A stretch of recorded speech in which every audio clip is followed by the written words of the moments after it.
오늘 우리에게 주시는 하나님 말씀을 봉독합니다. 하나님 말씀은 사도행전, 신약성경 사도행전 3장 11절에서 19절입니다.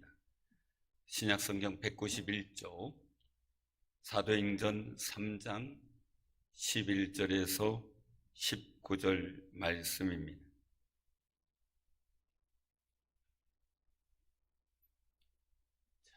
봉독하겠습니다.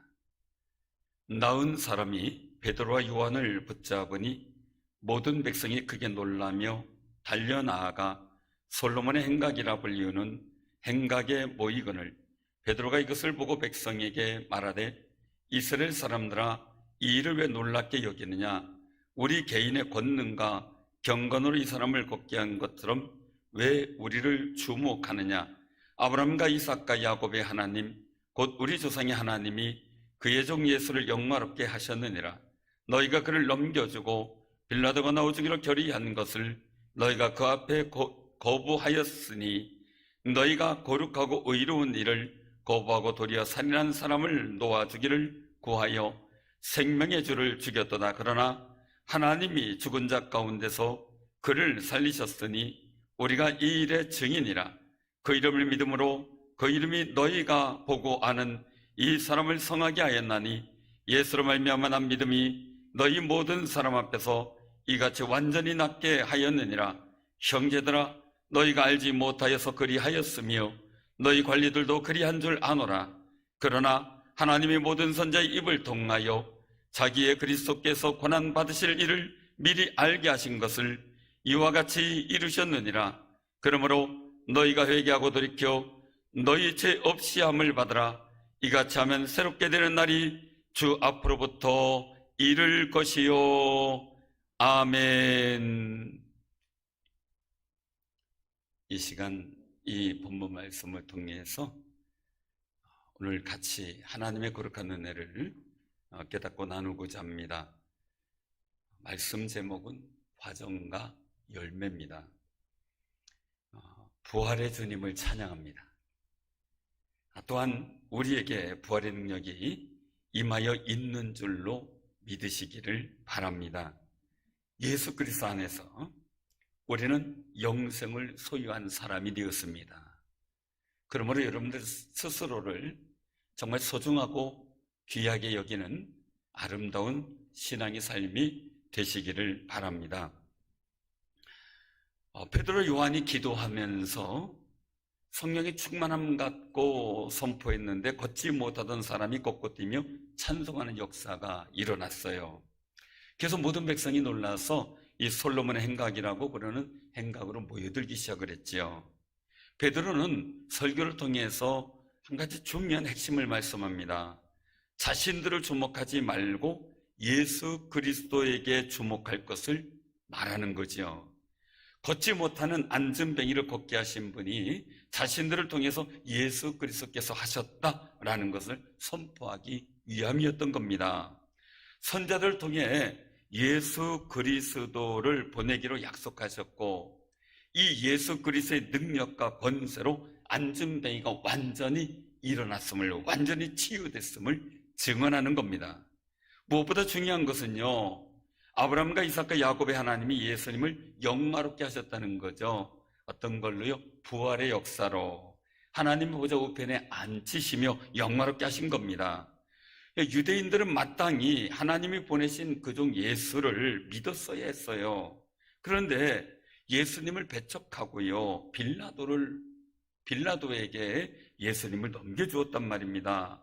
빌라도는 예수님이 죄가 없음을 알고 있었어요. 그래서 놓아주기로 결심을 했는데 그것을 거부하고 십자가에 못 박으라고 요구했던 것이 당시 유대인들이었어요. 생명의 주 예수님을 거부하고요, 살인한 바라바를 놓아주기로 선택하고 그것을 외치고 있는 겁니다. 결국 예수님 못 박아 죽이는 무서운 죄를 범했다고 책망하며 말씀을 선포하고 있죠. 그러나 하나님은 예수님을 죽은 자 가운데서 살리셨고 베드로는 자기 자신들이 증인이라고 선포하는 겁니다. 사실 여기까지 들으면 이 베드로의 설교를 듣는 사람은 아주 큰 잘못이고 희망이 없는 존재들이 되는 거예요. 그런데 이 설교 속에서 베드로는 말씀하죠. 너희가 알지 못하여 그리한 줄 아노라. 관원들도 마찬가지다 하는 거죠. 그래서 그들이 회개할 수 있도록 위로와 소망을 심어줍니다.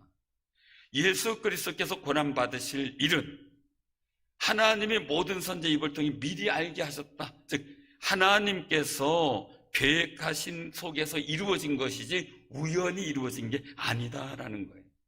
우리 살아가면서요, 이왕이면 복 있는 역할을 해야 돼요. 악역을 감당하지 말고 복된 역을 감당하는 귀한 삶이 되시길 바랍니다. 하나님께서 예수님의 고난을 인정하셨어요. 죽으심을 또 용납하셨어요. 이유가 있죠. 예수님이 십자가에서 우리를 위한 속죄를 다 이루셔야 했기 때문이었습니다. 그래서 누구든지 회개하면 죄 없이 함을 받게 되었습니다. 그래서 베드로는 선포합니다. 너희가 회개하고 돌이켜 너희 죄 없이 함을 받으라. 이같이 하면 새롭게 하는 날이 주 앞으로부터 이를 것이요 라고 선포했습니다. 현대인들은요, 참 긴박하게 돌아가는 세상에서 지치고 피곤합니다. 그래서 몸과 마음이 쉼을 통해서 힐링이 되고 그리고 나서 새 힘을 얻기를 소원하고 있어요. 굉장히 마음에 바라고 있죠. 그래서 자연 속으로 가요. 그래서 요새는 자연인이 또 많이 유행하더라고요. 자연인. 그래서 저도 은퇴 후에 자연인이 돼볼까 싶어가지고 아내한테 얘기했더니 혼자 가래요. 그래가지고 안 될 것 같아요. 그래서 한번 자연인 보면서 많은 저희 동서들로 보니까 자연인 되고 싶다 이런 얘기를 하는데 사실상 그렇게 녹록치 않은 것만은 사실이더라고요. 그냥 화면에서 보이는 그 일들 가지고 아니면 얘기 속에서 되어지는 일들하고 현실은 직접 찾아가 보면 다르답니다. 그래서 어쨌든 자연 속에 들어가서 소소하고 확실한 행복을 추구해요. 이 소소하고 확실한 행복이 뭐냐면 소확행이라고 하더라고요. 소확행. 조건을 바꿔요. 환경을 바꾸기도 해요. 그리고 또한 그 행복을 위해서 재물과 사랑을 얻으려고 최선을 다하기도 해요. 그렇지만 진정한 쉼은 영혼이 새로워지는 데 있다는 사실을 몰라요. 늘 공허하죠. 허전하죠. 하나님과 관계가 깨지게 한 죄를 회개하여 죄 없이 함을 받을 때 내 영혼이 쉼을 얻고 새롭게 된다는 사실을 확신하시기를 바랍니다. 하나님과 가로막힌 죄가 사라지기 때문이죠. 영혼이 새 힘을 얻는 거예요. 예수님께서 마태복음 11장 28절 29절에서 말씀하셔요. 수고하고 무거운 짐진 자들아 다 내게로 오라. 내가 너희를 쉬게 하리라. 나는 마음이 온유하고 겸손하니 나의 멍에를 메고 내게 배우라. 그리하면 너희 마음이 쉼을 얻으리니. 예수님께 나와 무거운 짐을 맡기는 사람이 진정한 소확행을 경험하게 된다는 거예요. 여기서 쉬게 하리라, 쉼을 얻으리니, 이것은 행복하게 되리라, 행복을 얻으리니 라는 말씀입니다. 예수님의 고난과 죽으심은 과정이에요. 그 과정은 부활의 열매로 완성이 되었어요. 오늘 본문에 등장한 안전뱅이는 그 과정이 고통과 거린으로 살아가는 정말 참담한 인생이었어요. 그런데 예수님을 알아가는 과정 속에 하나님의 영광을 찬미하는 것으로 아름다운 열매를 맺게 돼요. 예수로 말미암아 난 믿음이 너희 모든 사람 앞에서 이같이 완전히 낫게 하였느니라 라고 16절에 말씀하셔요. 정말 우리 인생이 조금 힘들고 어려운 여건이 있을 수 있어요. 그러나 그 속에서 예수님을 만나 하나님의 영광을 찬미하는 완전히 치유되는 열매가 있어지기를 바랍니다. 어떤 일이 되어가는 차례, 그런 모습, 이걸 과정이라 그래요. 어떤 과정 때문에 생긴 일을 결과, 즉 열매라고 합니다. 그래서 많은 사람들은 모든 일의 결과가 좋은 만큼 그 과정도 아주 좋았으면 하고 바래요. 근데 성경을 통해서 봐도 우리 인생을 통해서 봐도요, 아름다운 열매를 맺는 사람들을 보면 그 속에서 보면 참 힘들고 어려운 과정이 있어요. 그냥 되는 게 없더라고요. 에디슨이 전구를 발명하는데요, 2000번이 넘게 실패를 했대요. 2000번이 넘게. 그래서 이 사람들이 에디슨에게 묻는 거예요. 실패했을 때 기분이 어땠습니까? 그때 에디슨이요 하는 말이, 실패라니요, 저는 단 한 번도 실패한 적이 없습니다. 다만 전구를 만들기 위해 수많은 과정을 거쳤을 뿐이지요 라고 말했다 그래요. 그저 실패는 없는 거죠. 그 안에 전구를 만들기 위한 과정이었죠. 우리에게도 마찬가지입니다. 실패는 없는 거예요. 복된 역사를 만들기 위한 과정이 있을 따름이지요. 꽃꽂이를 보면 참 아름답잖아요. 그래서 제가 이제 실명을 얘기하기보다는 그냥 얘기하는 건 알 것 같아서 꽃꽂이 하는 분의 남편에게 제가 물어봤어요. 꽃꽂이 하는 아내를 보면 참 아름답겠네요. 꽃꽂이도 아름다우니 그 꽃 꽂는 모습이 얼마나 아름답겠습니까? 이제 그렇게 물었어요. 마음이 뿌듯하잖아요. 그랬더니 대답을 하는데 의외의 대답이에요. 결과는 아름다운데 꽃꽂이 하는 과정은 아름답지 못합니다. 라는 거예요. 곰곰이 생각해 보니까 의견 충돌도 있을 테고 말이에요. 잘 안 되면 짜증도 날 테고요. 힘들고 허리가 아프니 말이요. 인상이 굳을 때도 있고요. 이것저것 시키는데 제대로 안 해주면 속도 상하고, 또 심부름해주는 사람은 또 제대로 막 했는데도 쿠사리 먹으니 속도 상하고 말이에요. 그럴 수 있겠다 싶어요. 그런데 결과에 열매인 꽃꽂이는 아름다운 거더라고요. 정말 우리를 영원한 생명을 주시기 위해서 하나님의 아들로서의 그 거룩한 은혜의 삶을 살게 하기 위해서 예수님은 십자가의 그 고난의 죽음을 당하셨어요. 여러분, 향수를 잘 사용하죠? 향수를 잘 사용하는데 이 향수가 왜 그렇게 발전됐는지 아는 분들은 많지 않을 거예요. 이건 유럽에서부터 시작이 되는데, 루이 14세의 동생 오를레앙 공작의 부인 엘리자베스 이 샤를로트라고 하는 사람이 1676년부터 1744년까지 살았어요. 이 사람은 극도로 씻는 걸 두려워했대요. 그래서 이 엘리자베스는 온몸에 진흙이 묻고 급기야 도저히 씻지 않고는 못 견딜 상황이 될 때 두려워하면서 목욕을 했대요. 주위 사람들에게 그 목욕하기 전마다 서신을 쓰는데 마치 유서처럼 작성을 했다 그래요.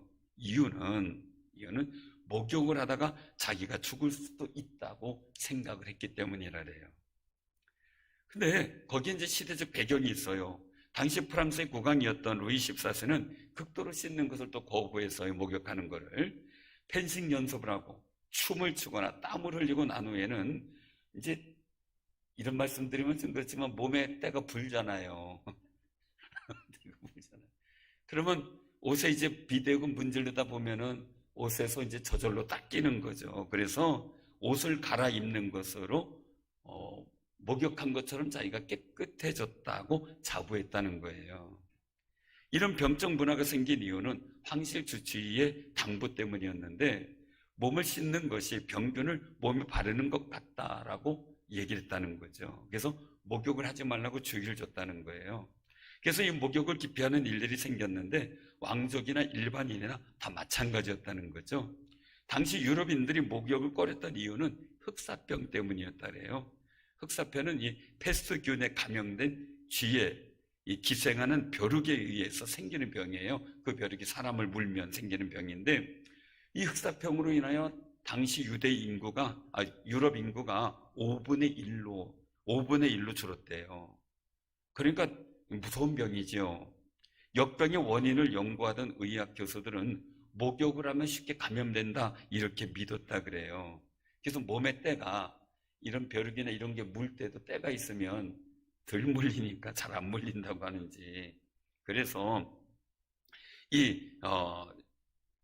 그런 병을 막아준다고 생각을 해가지고 대중목욕 개인목욕 다 없애고요, 목욕하는 것은 건강에 굉장한 위험이 있다고 생각을 했다 그래요. 근데 이제 문제는 씻지 않으니까요, 몸이 어떻겠어요?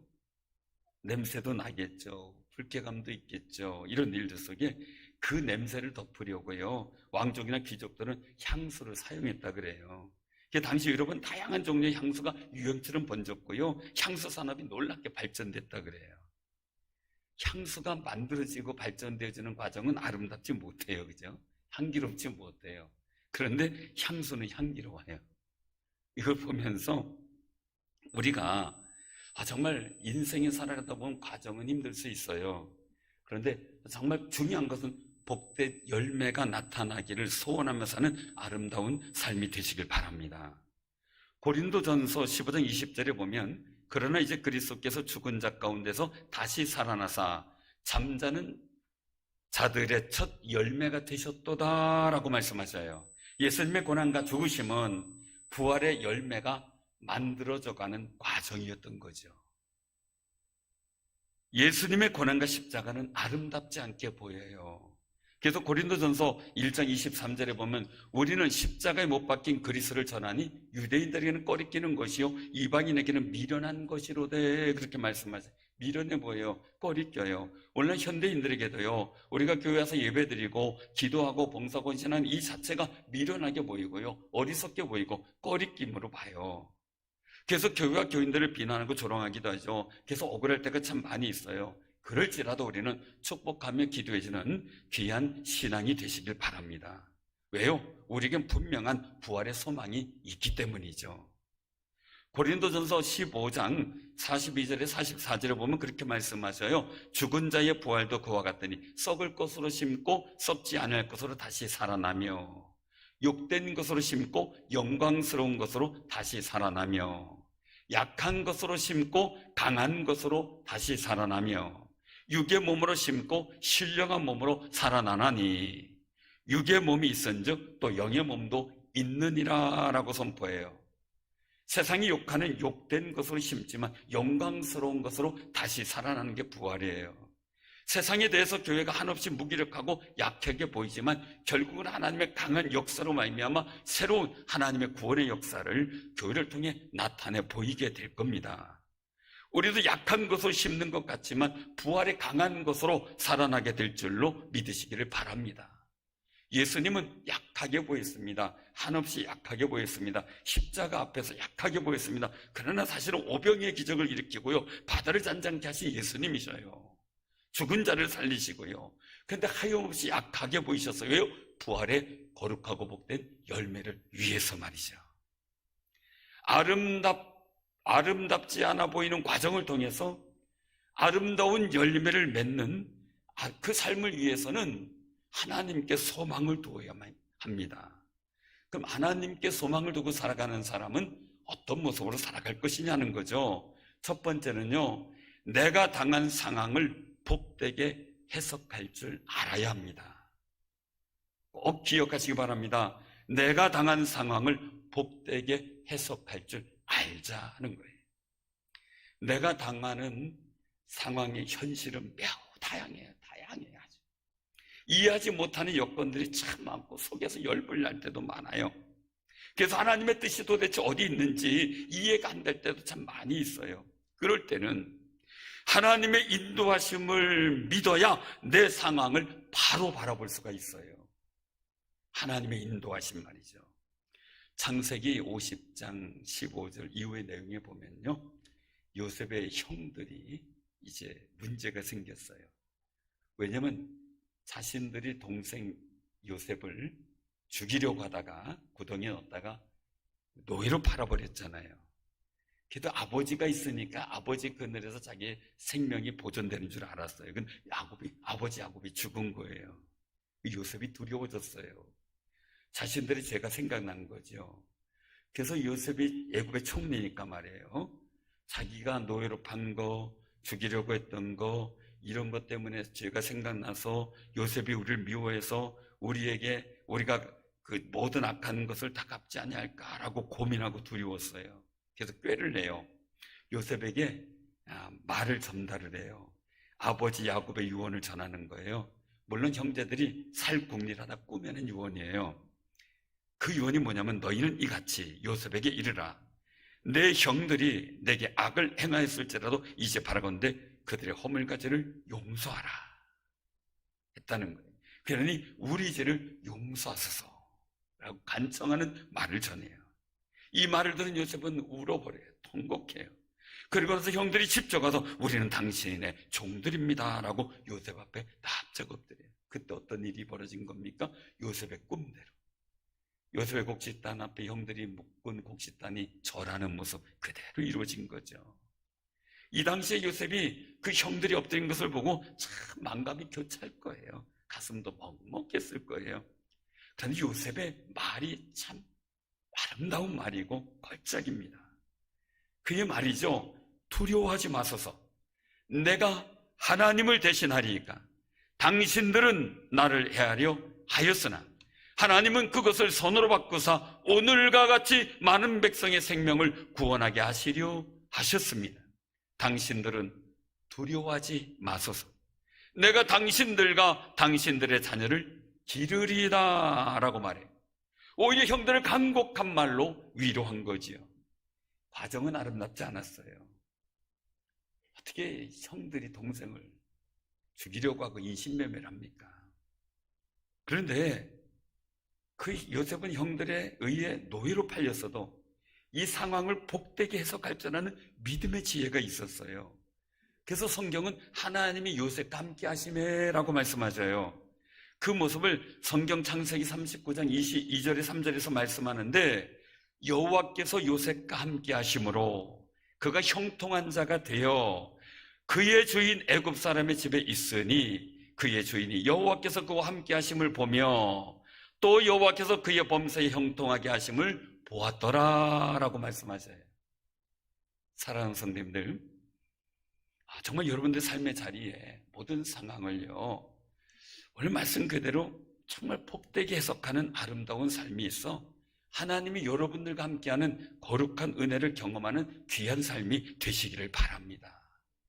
요셉은 모든 걸 잃어버린 사람 아니에요.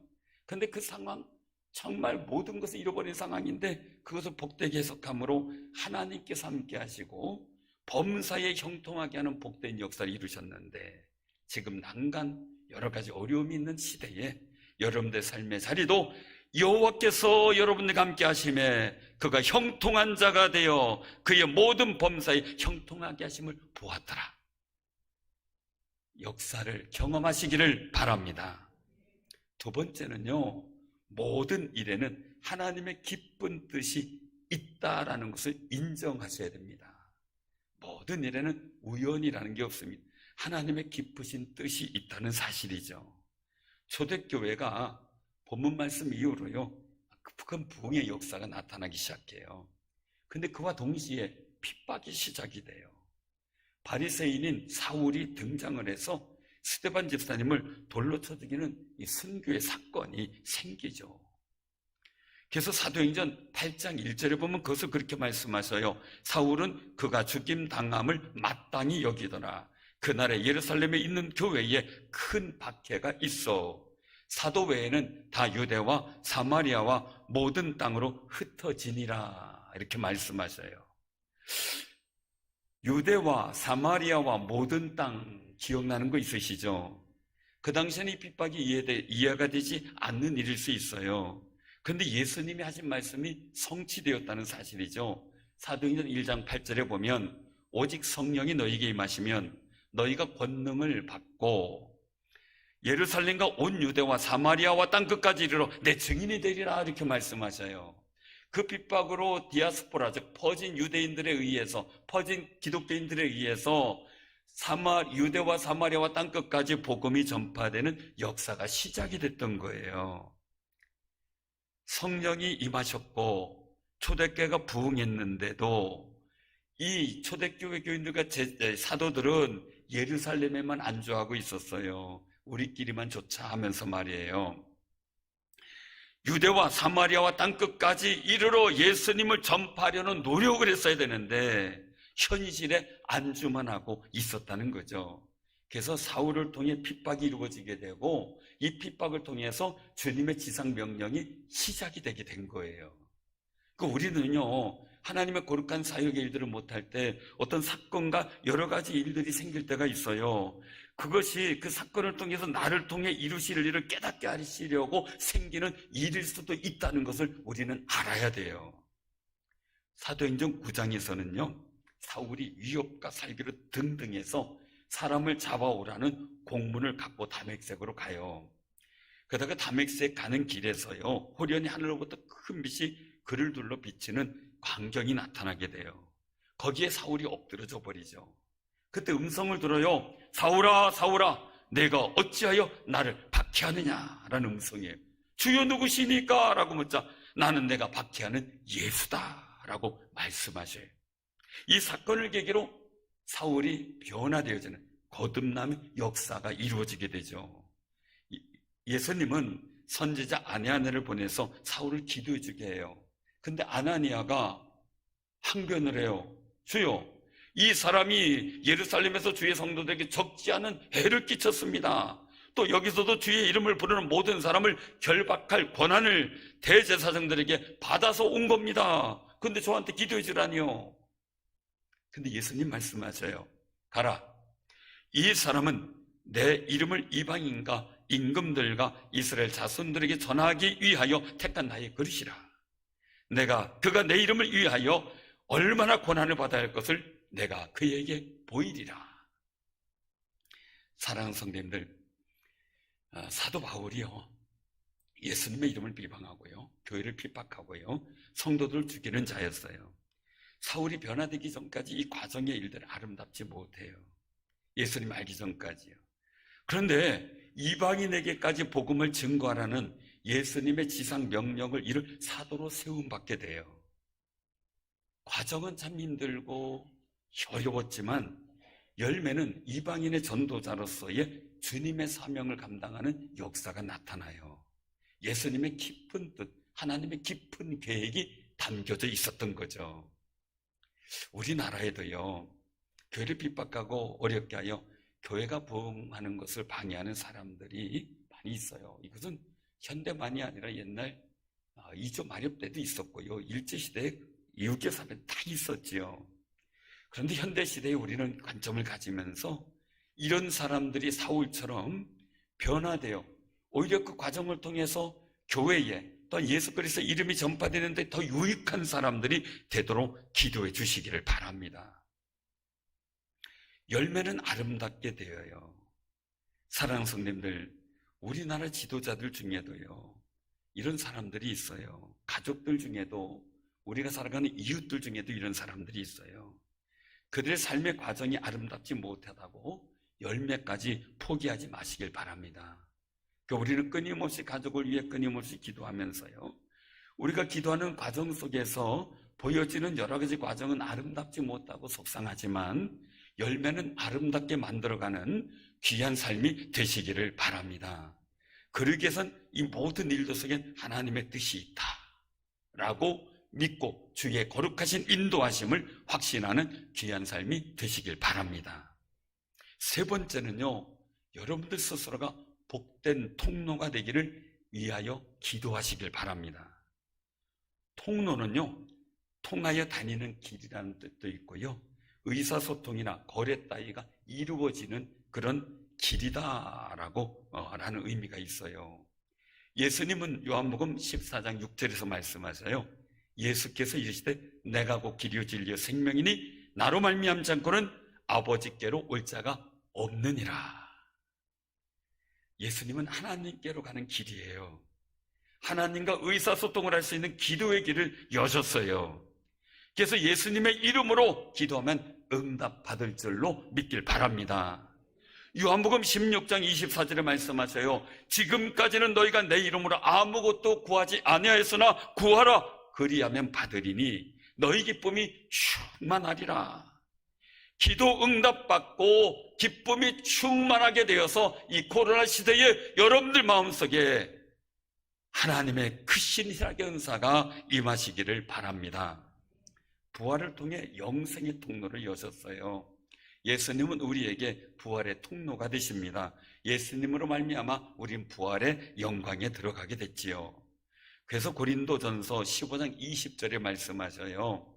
이제 그리스도께서 죽은 자 가운데서 다시 살아나사 잠자는 자들의 첫 열매가 되셨도다. 사망이 한 사람으로 말미암았으니 죽은 자의 부활도 한 사람으로 말미암는도다. 아담 안에서 모든 사람이 죽은 것 같이 그리스도 예수 안에서 모든 사람이 삶을 얻으리라 말씀하세요.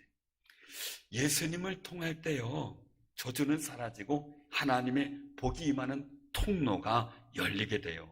지옥 가는 통로는 닫히고요, 천국 가는 통로가 우리에게 열려진 줄로 믿으시길 바랍니다. 로마서 5장 17절에 보면 한 사람의 중요성에 대해 말씀하셔요. 한 사람의 범죄로 말미암아 사망이 그 한 사람을 통하여 왕노릇하였은즉 더욱 은혜와 의의 선물을 넘치게 받는 자는 한 분 예수 그리스도를 통하여 생명 안에서 왕노릇하리로다. 아담 한 사람의 범죄를 통해서 많은 사람이 정죄를 당하는 사망의 통로가 열렸고요.